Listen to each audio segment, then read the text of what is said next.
तो हेलो बच्चों, S2 की पाठशाला में आपका स्वागत है। तो आज हम क्या पढ़ने जा रहे हैं? प्रकाश का अपवर्तन। तो जितने प्यार से आप प्रकाश का प्रवर्तन पढ़ चुके हैं, उनके दो नियम पढ़ चुके हैं, उसी प्रकार से प्रकाश का अपवर्तन आप लोग पढ़िएगा और प्यार दीजिएगा। तो आज हम लोग शुरू इसमें क्या क्या पढ़ेंगे? तो इसमें हम लोग पढ़ेंगे कि ये जो आप इसका जो आपतित किरण होता है वो आता है तो किधर मुड़ेगा, किधर जाएगा, इन सब चीजों के बारे में पढ़ेंगे और इसका क्या पढ़ने का उद्देश्य है, ये सब चीज हम लोग इसमें देखेंगे। हम लोग क्यों पढ़ते हैं, ठीक है। तो चलिए शुरू करते हैं। अब आइए और हम लोग यहाँ अपने यहाँ पे चलते हैं, स्क्रीन पे चलते हैं, ठीक है। तो आइए स्क्रीन पे कर रहा प्रकाश का अपवर्तन। तो प्रकाश का अपवर्तन ये रहा। पहले हम लोग कुछ पढ़ लेते हैं, उसको आपको समझाते हैं। प्रकाश की किरणें, प्रकाश का अपवर्तन क्या होता है? तो प्रकाश की किरणें क्या हो जाता है, पारदर्शी माध्यम से दूसरे पारदर्शी माध्यम में प्रवेश करती है, तब क्या होती है, प्रकाश की किरणें अपना रास्ता या क्या कर देगी, दिशा परिवर्तित कर लेगी। उसी को क्या बोलते हैं?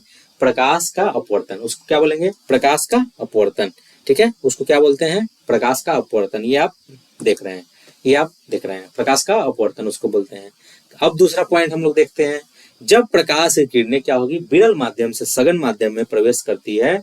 जब प्रकाश की किरणें विरल माध्यम से सघन माध्यम में प्रवेश करती है, विरल मतलब रेयर मीडियम और सघन मतलब डेंसर मीडियम, डेंसर मतलब घना, ठीक है।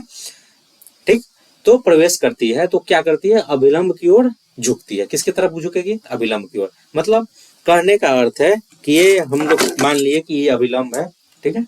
अगर ये किरणें आ रही है, इधर से ये किरणें पड़ रही है, सूर्य की किरणें या प्रकाश की किरणें अगर इस साइड से प्रवेश कर रही है तो जब यहाँ आएगी तो क्या करेगी, दूसरे मीडियम में जब आएगी तो ये ऐसे नहीं जाएगी बल्कि ऐसे झुक जाएगी। इसी को बोलते हैं झुक जाती है। किधर? तो अभिलंब की ओर। ये अभिलंब है तो अभिलंब की ओर झुक जाती है। इसी को बोलते हैं पहला नियम, ठीक है। सॉरी, इसको क्या बोलते हैं? अभिलंब की ओर झुक जाती है। पहला पॉइंट है, नियम नहीं, पहला पॉइंट, ठीक। अब दूसरा कर रहा है सघन मतलब क्या होता है? तो सघन मतलब हम लोग देख चुके हैं घना। सघन मतलब क्या देख चुके हैं? डेंसर मतलब क्या होता है? पूरा डेंस कर रहा है कि डेंस फॉर्म में आता है, एकदम क्या रहेगा, एकदम घना रहेगा। और क्या हो गया, विरल माध्यम मतलब अलग अलग, विरल माध्यम मतलब अलग अलग। अब कह रहा है कि सघन माध्यम में प्रवेश, सघन माध्यम में क्या होता है, प्रकाश की चाल क्या हो जाता है, कम हो जाता है। सघन माध्यम क्या होगा, प्रकाश की चाल कम हो जाता है, इसीलिए वो क्या हो जाता है, अभिलंब की ओर झुक जाता है। अगर यहाँ पे दूसरा मीडियम हो, अगर सपोज ये अगर एक मीडियम ये ऊपर हो गया कलम के ऊपर, यहाँ से कोई प्रकाश की किरणें आ रही है, यहाँ से कोई प्रकाश की किरणें यहाँ प्रवेश कर रही है, जब दूसरे मीडियम में प्रवेश करेगी प्रकाश की किरणें तो उसका चाल कम हो जाएगा।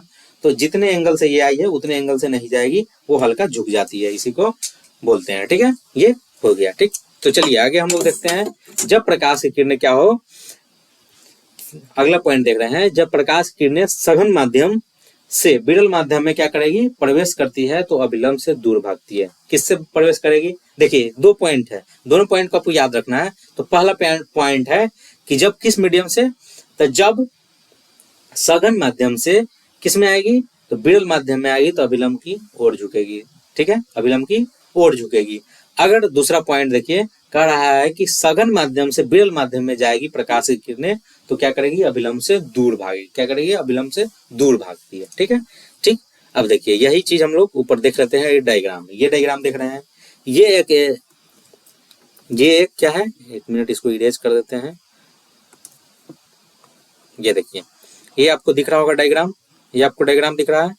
तो ये डायग्राम दिख रहा है, तो इसको हम लोग बताते हैं थोड़ा आपको डिटेलिंग में, ठीक। ये देखिए, ये एक इंसिडेंस है, क्या है, एक इंसिडेंट रे है। ये क्या है, एक इंसिडेंट, ये क्या है, एक इंसिडेंट रे है, ये आई, ठीक है। ये जितने एंगल से यहाँ आई, ये आई जो दिख रहा है आपको, ये जितने एंगल से आई, एंगल ऑफ इंसिडेंस, और ये एंगल ऑफ रिफ्रैक्शन बोलते हैं इसमें। तो एंगल ऑफ इंसिडेंस और एंगल ऑफ रिफ्रैक्शन क्या हो गया, दोनों ये जितना से आया उतने से ये नहीं गया, ठीक है, जितना से आया उतना से नहीं गया। तो ये क्या किया, हल्का झुका। जब ये क्या है, रेयर मीडियम है, ये क्या है, रेयर मीडियम है, रेयर मीडियम, ठीक है। ये क्या है, रेयर मीडियम, यहाँ लिखा हुआ है। ये रेयर मीडियम से जब डेंसर में आया तो अभिलंब की ओर झुक गया। अगर सपोज ये अगर डेंसर से रेयर में जाता तो अभिलंब से दूर भागता। क्या इधर आता, अभिलंब से दूर। तो देखिए अगर इस तीर को खाली इधर घुमा दिया जाए इसे, ठीक है, इस तीर को खाली घुमा देते हैं तो ई जितने एंगल से जा रहा है तो उतने एंगल से ई नहीं, तो ये क्या क्या अभिलंब से दूर भागता हुआ आपको दिख रहा होगा, तो इसी को बोलते हैं। बाकी ऐसा हो, अभी इसमें नहीं पढ़ना है, ठीक है, अभी नहीं पढ़ना है, यहीं पे नहीं पढ़ना है, अभी आगे पढ़ना है, ठीक है। तो ये ऐसा होता है, ठीक है। तो चलिए अब हम आगे देखते हैं। आगे देखिए अपवर्तन के नियम। अपवर्तन के कितने नियम होते हैं? तो 2 नियम भाई साहब, 2। तो परिवर्तन के हम लोग भी पढ़े थे, तो 2 नियम। परिवर्तन के नियम हम लोग पढ़ के आ गए हैं, आगे जो नहीं देखे हैं जाके पीछे देख लीजिएगा और तब आगे आइएगा, ज्यादा समझ में आएगा, ठीक है। तो अपवर्तन के जो नियम है 2 है। तो अपवर्तन का पहला नियम क्या है? तो अपवर्तन का नियम है कि आपतित किरणें, अभिलंब और क्या अपवर्तित किरणें, क्या अपवर्तित किरण तीनों क्या हो? एक ही समतल में हो, एक ही समतल में हो। देखिए एक ही समतल में है, क्या क्या? इंसिडेंट, ये इंसिडेंस रे, क्या है? इंसिडेंट रे, पहला क्या है? Incident ray 1 number. दूसरा क्या है? दूसरा क्या है? अभिलंब नॉर्मल 2 नंबर। अब तीसरा क्या कर रहा है? अपवर्तित किरणें, ये क्या है? अपवर्तित किरणें 3 नंबर। ये क्या हो? एक ही किसमें हो? एक ही समतल में हो, एक ही समतल में होगा तीनों के तीनों, ठीक है। अब हम लोग आगे देखते हैं दूसरा क्या है। दूसरा नियम क्या है? किन्हीं 2 माध्यम के लिए आपतन की जया, क्या हो? आपतन की जया किन्हीं 2 माध्यम के लिए, किसी 2 माध्यम के लिए, एक माध्यम के लिए नहीं करा है, किसी 2 माध्यम के लिए आपतन की जया क्या हो? आपतन की जया और आपतन की जया अपवर्तन की, अपवर्तन कोण की जया, आपतन कोण की जया अपवर्तन कोण की जया का अनुपात क्या होता है? एक नियत, क्या होगा? एक नियतांक होगा। क्या होगा? एक नियतांक होता है। तो ये इसका जो देखेंगे तो क्या हो जाता है? Sine I by sine R बराबर एन। एन क्या है? एन भाई साहब क्या है? नियतांक या स्थिरांक है। एन क्या है? स्थिरांक है, या इसको हम लोग बोल देते हैं स्थिरांक हो गया या अपवर्तनांक हो गया। क्या हो गया? अपवर्तनांक हो गया, अपवर्तनांक। आई क्या हो गया? आपतन कोण। आर क्या होगा? अपवर्तन कोण, मतलब एंगल ऑफ इंसिडेंस और एंगल ऑफ रिफ्रैक्शन, ठीक है। चलिए तो दूसरा हम लोग आगे देखते हैं।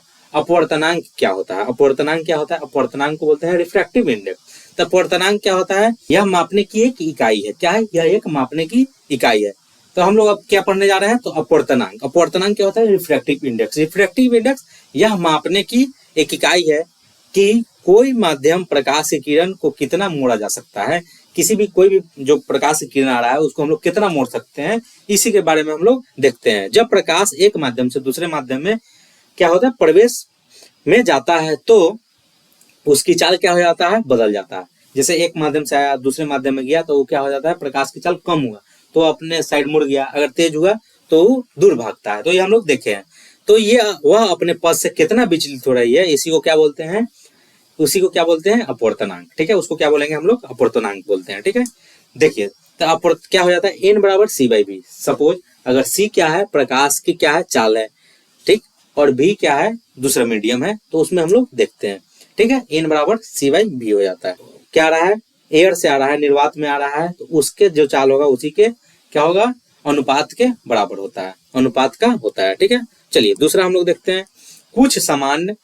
कुछ समान हम लोग देखते हैं पदार्थों का अपवर्तनांक।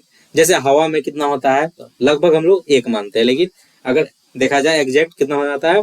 1.0003, 1.0003। अब कहिएगा 00 काहे बोले हैं? सीधे 1.3 काहे नहीं बोल सकते हैं? तो दशमलव के बाद जितना भी डिजिट होता है उसको हम लोग एक एक करके बोलते हैं, ठीक है। जैसे देखिए ये दूसरा दे दिया, जो पानी का अपवर्तनांक होता है वो कितना होता है? 1.33। इसको 1.33 नहीं बोलेंगे, ये गलत हो जाएगा। जब दशमलव के बाद कोई भी डिजिट हो तो उसको एक एक करके बोलेंगे, एक एक लेटर एक एक डिजिट को बोलते हैं, ठीक है। कांच का कितना हो जाता है? 1.5। हीरा का कितना हो जाता है? 2.42, 2.42। हीरे का अपवर्तनांक सबसे अधिक होता है। हीरे का क्या होगा? सबसे ज्यादा अगर अपवर्तनांक देखा जाए तो हीरे का होता है, इसीलिए यह बहुत चमकता है।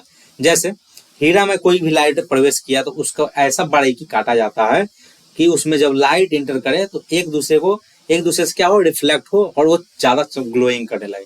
अगर हीरे का कटिंग बढ़िया से नहीं हो तो वो चमकना बंद कर देगा, मतलब चमकेगा लेकिन उतना नहीं चमकेगा। वो उसका देखिए उसका कटिंग ऐसा होता है ना कि एक बार लाइट इंटर किया, अंदर गया तो वो पूरा क्या करेगा? रिफ्लेक्ट करने लगता है। तो हीरे का जो अपवर्तनांक होता है सबसे ज्यादा होता है, ठीक है। ये सब हम लोग देख चुके हैं, आप इसको रीड कर लीजिएगा, ठीक है।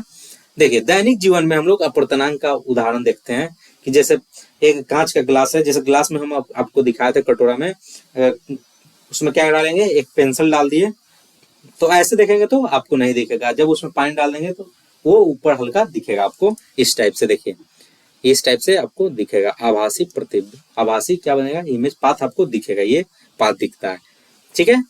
इसको हम लोग नेक्स्ट क्लास में आपको करके दिखाएंगे।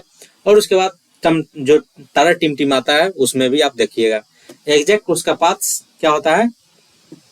ये देखिए एग्जैक्ट क्या होता है, तारा जब क्या करता है, वास्तविक पथ क्या होता है इसका, ऐसा होता है, ठीक है, झिलमिलाता, ठीक। और वायुमंडल में प्रवेश करता है तो उसी से, और यहाँ जब मतलब देखिए ये क्या क्या ऊपर का, जब गर्मी का दिन होता है तो ऊपर का मीडियम क्या हो जाता है, हवा गर्म हो जाता है और नीचे का ठंडा हो जाता है। ये चीज आप देखे हुए, गर्म ठंडा में और हवा ठंडा की परतें होती है, क्या होता है ऊपर बादल के नीचे, बादल के ऊपर क्या होता है, गर्म ठंडा हवा ठंडा ये सब होता है, ठीक है। ये देखे होइएगा ऑर्टोस्फीयर बोलते हैं, ठीक है, वहां पे झिलमिलाता हुआ ऐसे बनता है, ठीक है। क्या है, तो वहां क्या करेगा, कोई रिफ्लेक्ट करेगा, कोई ऐसे करेगा, ठीक है। तो ये आपको दिखेगा झिलमिलाता हुआ, एग्जैक्ट में वो झिलमिलाता नहीं है, तारा क्या होता है, झिलमिलाता नहीं है, ये इसके कारण टिमटिमाते हुए झिलमिलाते हुए दिखते हैं, ठीक है।